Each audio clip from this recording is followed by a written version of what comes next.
Okay. Hi, everyone, and welcome to today's Leverage Point webinar. I'm Bob Kramich, Chief Revenue Officer here at Leverage Point, and I'm really thrilled to have all of you with us for what I know will be an interesting and practical discussion on how to bring value-based pricing and value-based selling together to drive superior business results. At Leverage Point, our mission is to help companies translate the features and benefits of their product and services into economic value or money, turning qualified customer expectations into real measurable growth.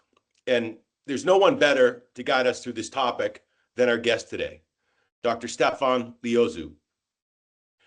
Stephan is a true thought leader in the pricing and value management world with more than 30 years of industrial experience and a PhD in management from Case Western Reserve University. Stephan's authored and edited more than a dozen books on value-based pricing, monetization, and pricing transformations. And he currently serves on the advisory board of the Professional Pricing Society. Today, Stephan will unpack 5 compelling reasons why customer value insights must drive both pricing strategy and sales execution. And he'll show how sequencing these two disciplines, pricing and selling, can unlock sustained revenue growth, margin expansion, and organizational alignment around customer value. So, with that, let's dive in. Please do submit any questions you might have through the Q&A feature on Microsoft Teams webinar. And now, Stephan, please join me in welcoming our fellow constituents here to the session. Stephan? All right. Thank you. Yours. Thanks for the introduction. Just a sound check. You hear me, right, Bob? That's good. Yes, sir. Excellent. Well, I'm happy to be with you today. As you know, value-based pricing is one of my passion. Don't ask me why, but for the last 15 years, I've been researching, consulting, advising, deploying on the topic. And as you can imagine, it touches much more than pricing. So that's a little bit of the discussion today. What we hear in companies is, there's a misunderstanding between the link between value-based pricing and value-based selling. I do believe that they're joined at the hip, but can you truly do one without the other? That's a question that begs quite a bit of discussions. And we'll get into that today. You have to understand the outcome of what value-based pricing delivers, and then where does that fit into the value-based selling process? A lot of the time you'll see, and by the way, value-based selling is a booming space right now. Lots of companies are doing programs with very reputable companies, training companies and consulting companies. But can you truly do that without the quantified value number or the value-based pricing number that comes out of the EVE and model? So, and my answer is no. You need that. That they're clearly defined in the process of value-based selling. So I'm going to go through some introduction slides on that connection. Then I'll go through the 5 ways of, how value-based pricing can amplify value-based selling. And Bob already mentioned the fact that value data is critical. So let's get started. So, a lot of people ask me, what is a CVO, Chief Value Officer? I give myself that title wherever I go. It's a fascinating title because it opens the door for discussion. It's kind of a good icebreaker. But you could see here two processes on top of each other. You have the boxes, which are functional processes, and I mean, they're functions. And you could see that sequence is critical. You cannot do one without the other 3, right? So you could try to do value-based pricing without the marketing team helping you with building the value playbook, but it's not going to work. You cannot do pricing without selling. And then it all starts with innovation. So, this is an important go-to-market sequence, but on top of it, you have to layer the value management process, the creation process, the quantification, and the capture process. What I want to show you here is the overlap. Teams are doing more than one activities in the value management process. And you could already see that in the capture side, both the pricing teams and the negotiation and selling teams have to really work together very deeply. And so these value management and functional processes have to be managed very, very well with a good value discipline. So whenever I used to do coaching and consulting, my goal was to leave these companies by creating a value management function, a VP of value or a director of value management or even a value manager, or making sure that value is everywhere in the role description. So that's an important requirement for you to understand that you cannot think of pricing and value without the rest of the go-to-market sequence. So then value-based pricing, we all know the definition, but I think it's a good refresher for everyone. It is a pricing strategy where we're going to price based on the relative perceived value. Two keywords: relative, because value is always versus an alternative, whether it's a direct competitor or a manual process or do nothing. And then it's perceived because you could try to communicate the value to your buyers or to your customers very well, but as long as you're understanding and perceive it as valuable versus competition, it's not going to work well. So there is intention and there is perception, right? So very basic definition, and it's really an exchange between value and price, right? And you price based on the value you deserve. So that means, you go through the methodology. I think it's a good reminder for everyone that there are 6 steps, and based on the work from Tom Nagel back in the 80s and 90s, 5 of them are value related, 1 of them is price related. So you really have to be good in value, whether you understand your competition, do a true user needs segmentation, understand the differentiators, quantify these differentiators by segment against competitors. Then you create a value pool, and then you price within the value pool. So those are obviously at the high level. I go very fast, but there's quite a bit of work behind it if you do want to do value-based pricing very well. And depending on your industry, you'll do some steps more deeply than others. So the key is to follow the sequence and understand what needs to be done in each step.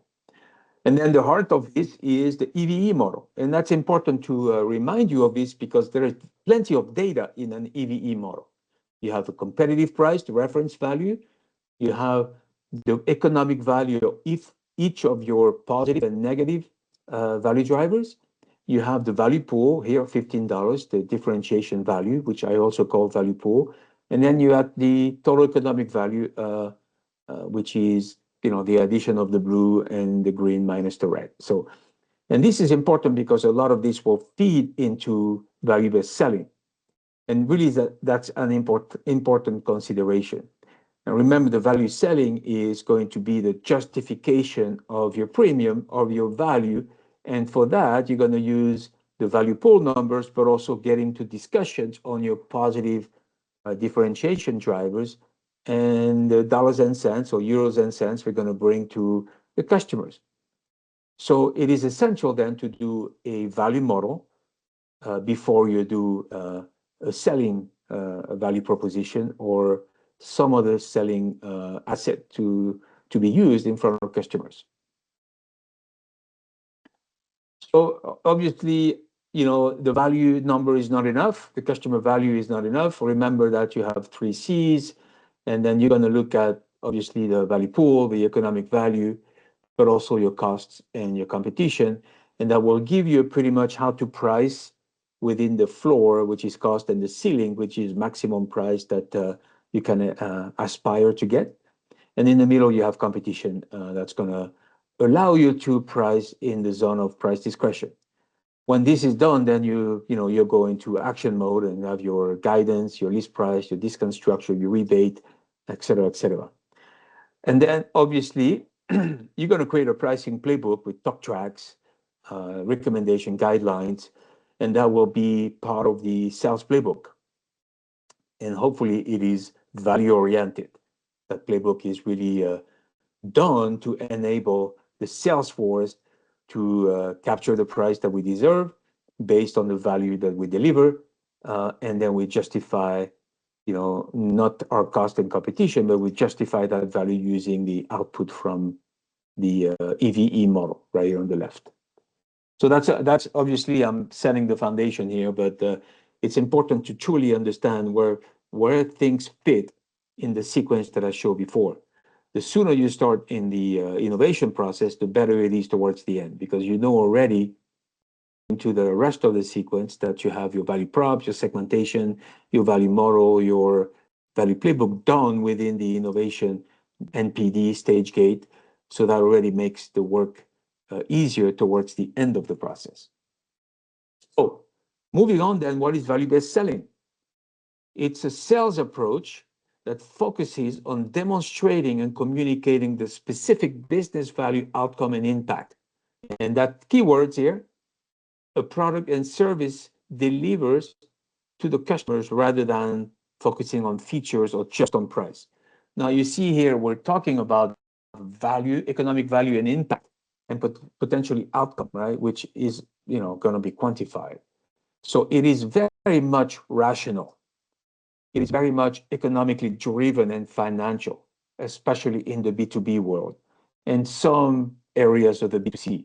As we know, there's a big difference in doing value-based pricing and selling in B2B versus B2C or B2B2C.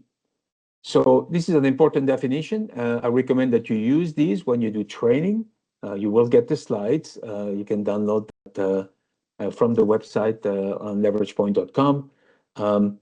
But, impact is at the heart of value-based selling.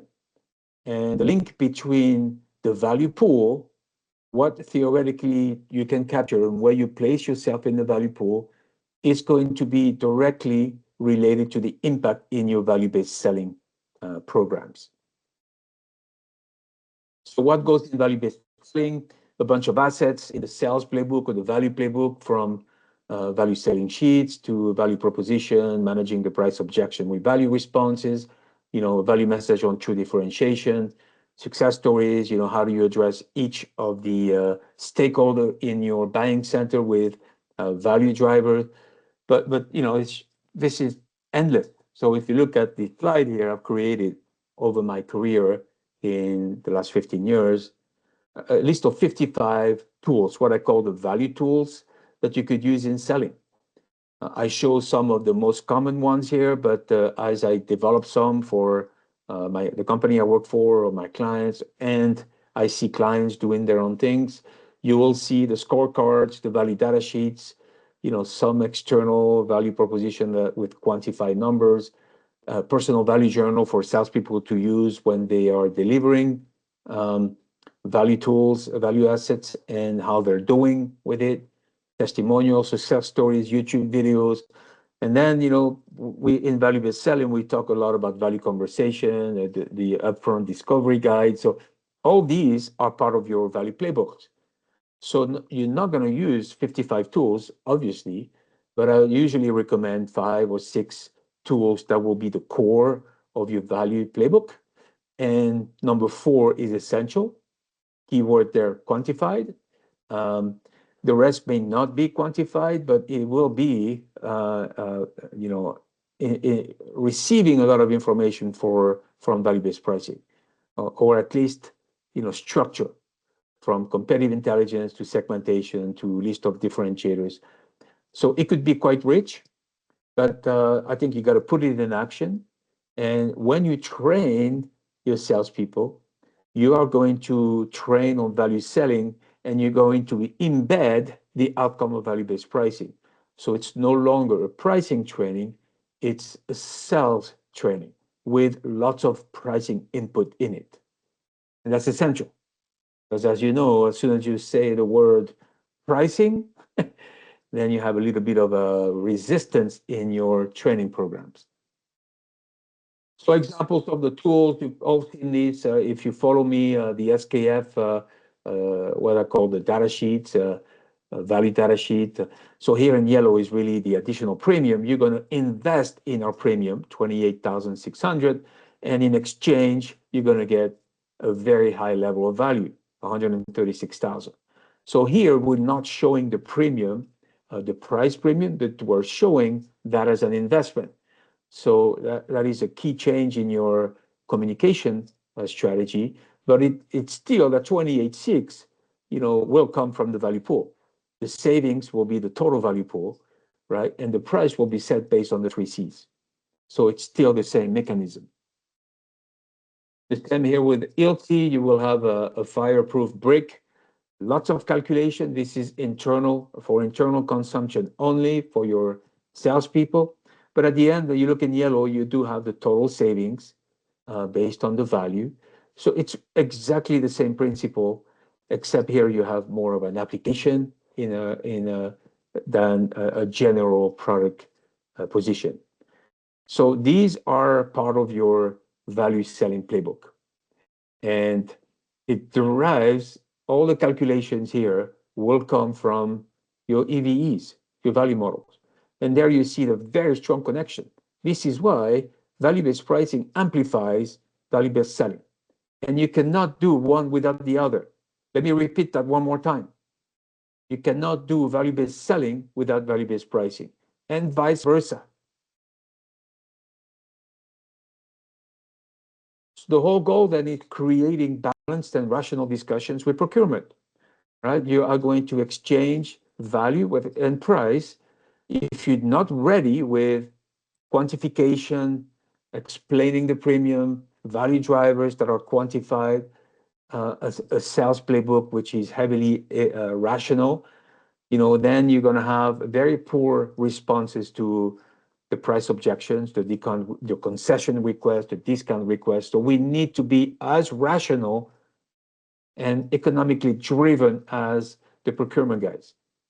And remember that the procurement function is investing billions in AI right now, and we are just scratching the surface in the value and pricing space with AI, but I'm hopeful that we're going to catch up. So you can assume that when you are delivering your value messages as part of your value selling plans, the procurement teams will already know what value you deliver, because they can do through AI their own value models. And they're going to be ready to compare their analysis with your analysis, as long as obviously you're in front of a value buyer.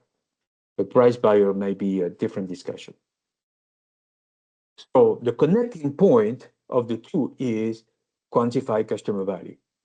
And the concept of customer value is a lot misunderstood. In any company I go visit or do work for, in general, there are going to be 3 to 4 definitions of value in each of these companies. So at the beginning of any program in pricing and value management, we need to make sure people use the same language and they understand the difference between shareholder value, financial value, cheap value, etc., etc. Because that is a connection, and that is a strong connection.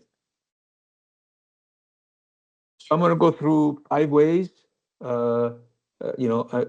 Practically, what does that do to have great connection between value-based pricing and value-based selling?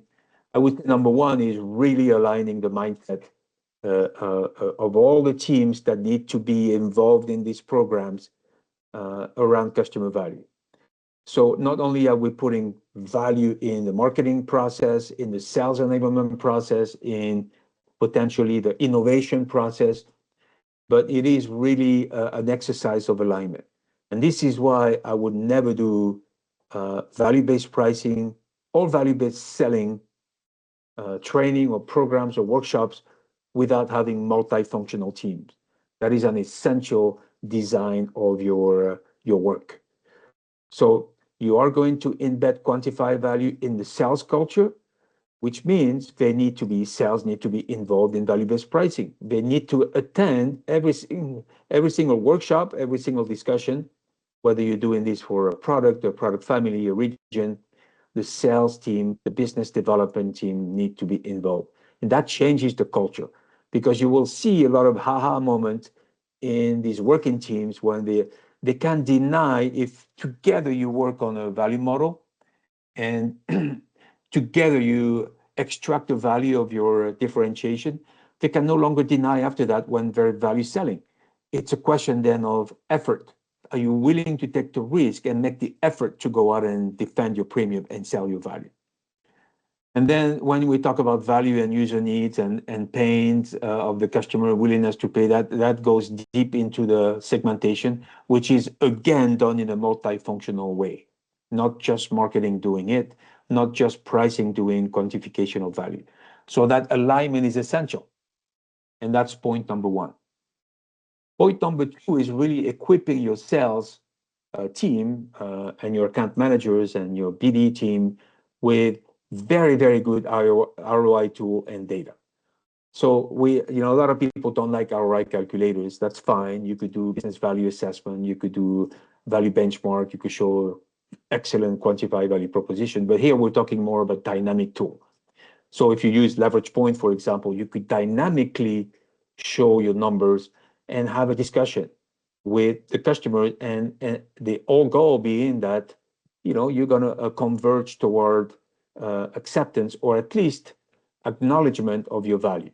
No one is going to sign and say, yeah, you deliver value to me, but there is a general alignment and acknowledgement with the customer, and that's the ultimate goal, is to do that with the customer. Now, these tools will be tied to value selling points, and they'll be part of the toolkit that will be delivered to all the teams. So this is very formal. It's not theoretical. You have to produce the tools. You have to have the right value data, because remember of the connection. So a lot of the value data will come from the pricing works, the quantification work, will come from marketing as well, with research from the market side, the customer insight, right? And everything will be packaged in the playbook, the sales or value playbook, whatever you want to call it.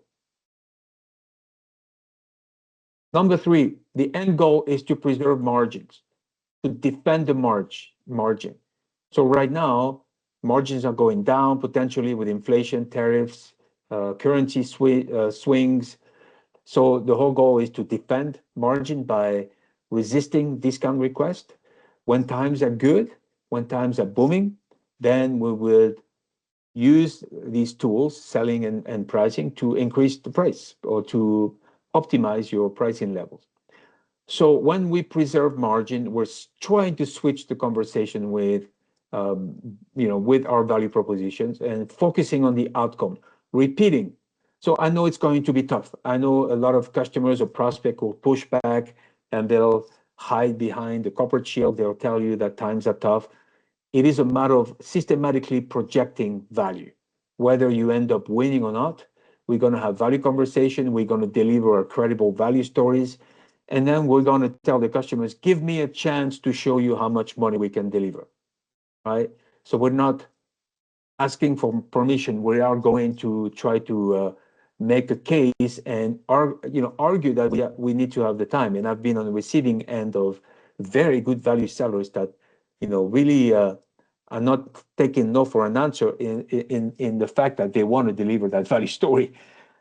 And then the end goal is, when things are better, is to move the price sensitive customers into the value buyer category by constantly promoting value, showing the documented value case with quantification, adapting the message to the stakeholders. So we're nonstop using these pricing data, the value pricing data, into these three line items here in the conversation: documented, credible, quantified value story, maybe at a higher level, anonymized if you have to. But the end goal is to create value buyers out there in our customer base. Number four, that outcome: faster sales cycles, better win rate, increased margin. And when you do an excellent job in value selling, powered by value-based pricing, you will see a strong alignment with the customer needs, the pains. They will understand the value drivers because you've done a great job at matching all your work to their objective, to their KPIs, to their outcome. And research shows from Leverage Point and other players in the field that it increased win rates. It increased the speed of conversion. So it's a reality. Obviously, it's going to take some work, no doubt. But that's the outcome that we want to have. And this is why you cannot do value-based pricing without value-based selling, and vice versa, because it's like a force. Together, they help you go to that state of acceleration.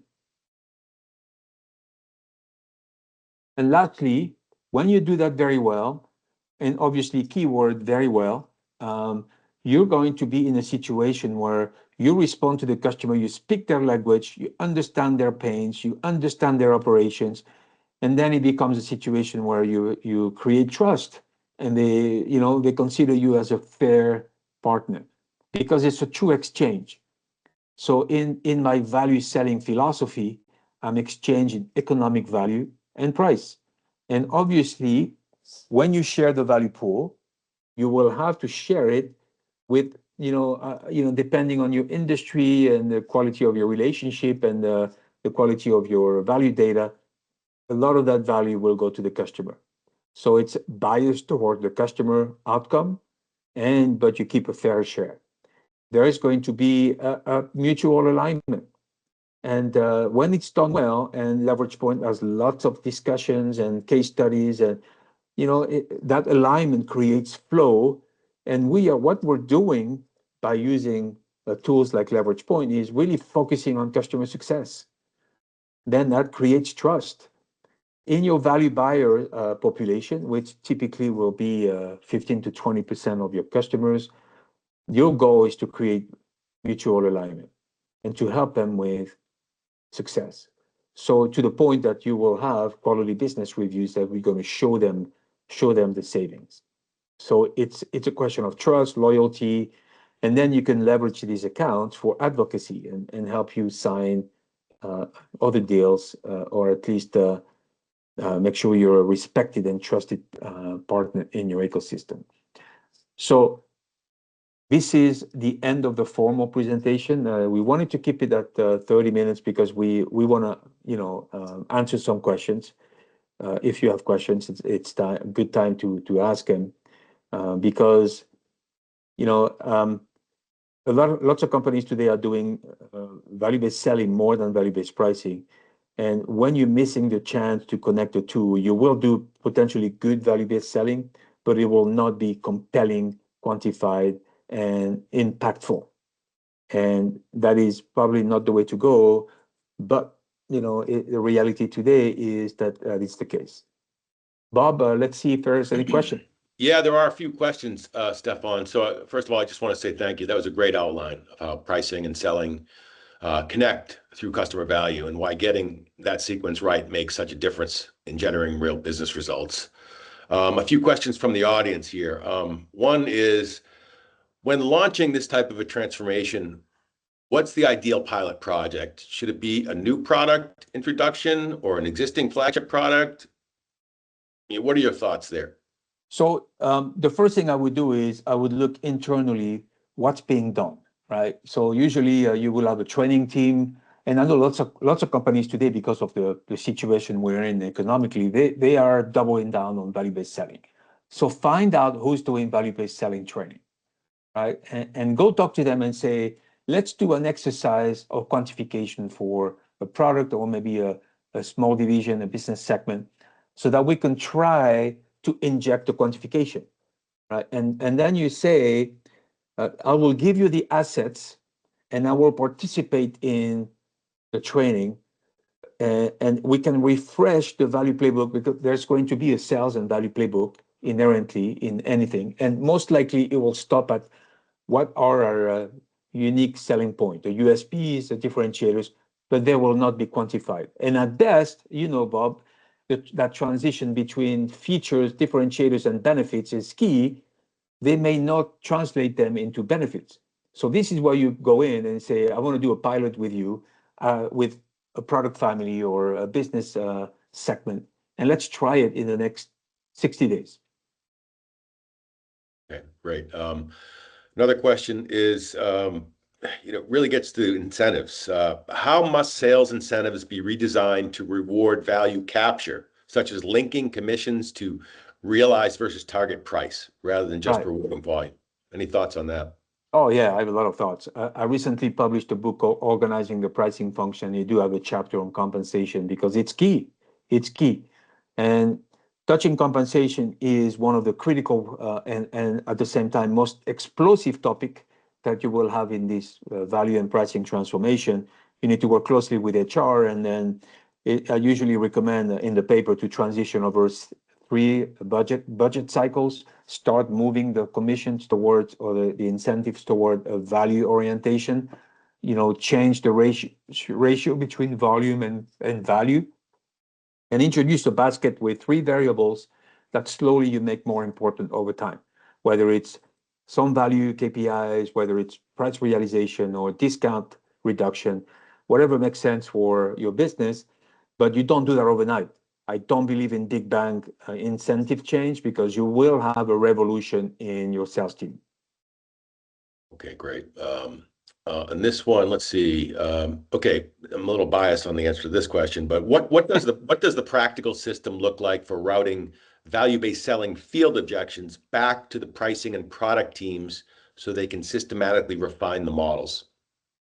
Well, I think, as you know, the more integration with tech that you have, and everybody gets into a system like Leverage Point and automatically, go back and forth between value-based pricing and value-based selling, and give the feedback. If you do that manually in PowerPoint or Excel, it's dead on arrival, because you don't know who's got the last version, you don't know who's got updated or not, and some product managers will do it, other won't do it. So that system is important because it's a feedback loop between sales and pricing and marketing, but it's done dynamically. So if you can use the system in front of your customers and together you make a change on your value model, then automatically you can communicate it to your team saying, here is a refreshed, validated value model or value proposition. Let's go back to and by the way, I've seen cases where the whole quantification was wrong. The sequence of value drivers was not the right one. The selection of value drivers was not the right one. So it's back to the drawing board and redoing the value model with the team, also telling the product and innovation team, we don't have a differentiation. We thought we did, but we don't, or we're not pushing the right one. This is why I go deep into what are the pains of the customer, what are we trying to achieve on outcome, and what are we delivering. This mapping that I called is important. Mm-hmm. It's also a great platform, allows you to capture the different assumptions that are being input on behalf of each customer around the world, for instance, and gets you to roll up all that information based on in an aggregate fashion, and so that you can analyze it and take action on it. Correct. So that's another great way to create feedback and a closed loop feedback system. Okay, this one, we'll do two more. This one is navigating procurement related, I guess. How does a formal value-based pricing model empower a salesperson to pivot procurement from price down negotiation to a collaborative TCO or ROI discussion? Right. Well, that's the ultimate goal, right? Yes, indeed, it's not easy. So you have different categories of value buyers. You have different categories of price buyer. This is why you need segmentation. You need, customer need-based segmentation. And your goal is, you may have pure value buyer. You don't have to convince them. You may have value buyers on the edge. They could be both, and those need to be solidified. So those are, obviously, you can work procurement and the business to move them. The situation is tough when you go into the price buying category, where you will have to go around procurement and make the case to the different stakeholders and show the value, systematically in a very compelling way, so that they go to your buyers and say, we want that saving, we want that technology, we're willing to pay for this. Because the buyer, the procurement team will not want to hear your TCO, your EVs, because we already know what you're doing, and they may say, nope. I've actually seen contract with very large companies where they actually state in their procurement process, we will not accept value-based selling offers. So that will be a tough type of customers to move. My philosophy, guys, we have to make the effort. Whoever is in front of us, we have to make the effort and try as hard as we can to promote our value, deliver it, defend our premium. And by the way, if you do a good, better, best, if your versioning of products and services match your segmentation, then you will have the right differentiation and the right value in front of the right buyer. Yeah, so that another question came in about procurement people are usually, tough to deal with. Any tips in working with them? I think you covered some of that, right? Would you like to expand on that anymore, or any tips on handling tough procurement people? Well, but, so right now, 70% of the procurement cycle is already done. Your sellers cannot be order takers. They can't just be, hey, here's my brochure, here's who we are. 70% of the sales cycle is done. So you got to go right in with your value props, quantified. Because when they receive you or they talk to you, they know about you. And chances are they've done their homework on the value you deliver. And if you're already selected in the 3, 4 for an RFP then they know. So you have to go, my philosophy is you go straight into the discussion of their needs, their outcome, their business, what problems they're trying to solve, and becoming more of a trusted partner for value. And then flip, I've seen too many times where we go in with presentation to procurement and business teams, and we start, here we are XYZ company, we have 20 plants, we have 150,000 company cars. Who cares? First slide is, why are we here and what makes us different? Boom. The rest they know.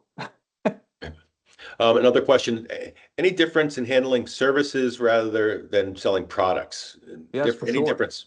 Can you Yes, for touch on sure. that? I think you need to productize the services very well. Hopefully they're very well productized, and then you do the exact same process. So, you got packages, you got maybe time and material, but whatever you're doing, you're gonna decline the 6 steps on value-based pricing. The difficulty becomes when it's a la carte or configured services, and it's always, good to package as much as you can and productize them and package them. But other than that, it's, just a different type of input into your value-based pricing sequence. Okay, great. We'll do one more here. This gets to, I guess, sales competence and competence. Right. How do you translate, the internal rigor of building a value-based pricing model into external sales confidence and Right. competence? That was the 4th year of my PhD research, where how do you turn your salespeople into superheroes? And I have whole chapters and papers about around that, but it is the main goal, because I show in my PhD work that the higher the confidence in pricing from the sales team, the higher the pricing power and the profit. So you have to design not training program, a learning philosophy to really change the mindset. So now we're getting into mindset transformation. And that is the most difficult thing to do. You could do all the change management you want and all the classical training in rooms for hours of PowerPoint. You're not going to change the mindset. We got to go under their skin. We got to create the beliefs that we deserve that premium. We got to, make them brand fanatics and differentiation fanatics. And you do that in, designing different learning programs. So Mhm. if you want to know more about this, I can I can give a paper to Leverage Point. They can, communicate that to you, but this is essential. Yeah, also, I think, the process of, I talk to sales teams a lot for our customers, and tell them it's okay to be wrong. You're making assumptions about their business when you start. You're trying to create a dialogue, and that dialogue builds trust. So it doesn't have to be so rigid. And I think when you do that, as a salesperson, you gain confidence. You can go in any situation. As long as you're Right. genuine and you're trying to help the customer, it's okay to be wrong. And it Right. creates a dialogue.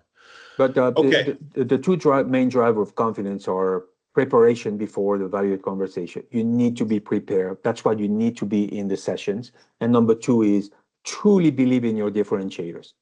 Do you really bring value? If you don't have the belief, you're going to get beat up. So true.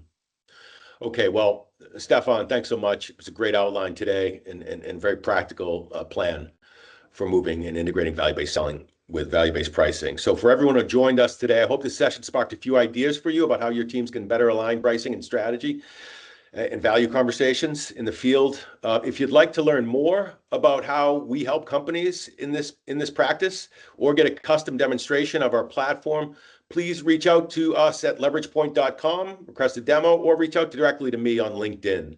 Again, a huge thank you to Dr. Stephan Liozu. Very informative. Thanks everyone for joining today. Enjoy the rest of your day, and we'll see you at the next Leverage Point webinar. Thank you very Thank much. you.